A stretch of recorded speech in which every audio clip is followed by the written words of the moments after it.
alaykum oyijon, yaxshi dam oldingizmi? Otasiz katta qilgan o'g'limni sizga berib qo'yaman, yaxshi dam olamanmi? Egili. Bo'ldi, ya 3 ta bo'ldi-yu. Biz 3 tamiz. Uchalamizga 3 tadan bo'lsa ham 9 marta salom berishingiz kerak, egilib. Choy turib uzatiladi. Shunaqa bo'lsin. Choy qolmadi.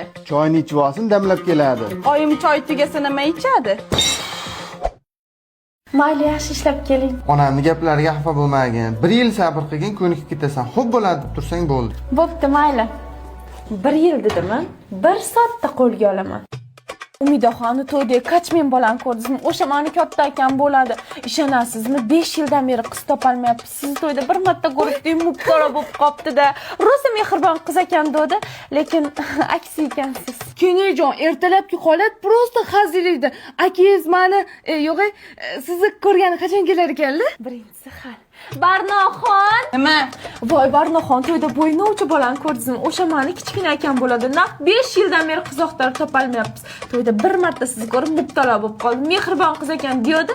Aksi bo'lib chiqdi. Voy, unaqa demang, keyin-ye. Akangizni ko'rgani borasizmi? Somsaqa beraymi?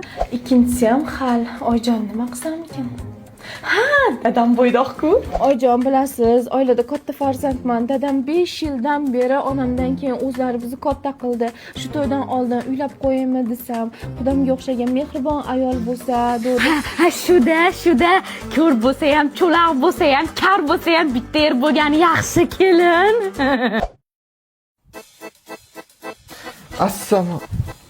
Nima bu ahvol? O'chir ovozingni, biz buni homiladorlikka tayyorlayapmiz. Suhrob aka, uyimga borib kelmoqchi edim. Jinnimi, sen o'zi kelin bo'lib kelganiga 3 kun bo'ldi-yu.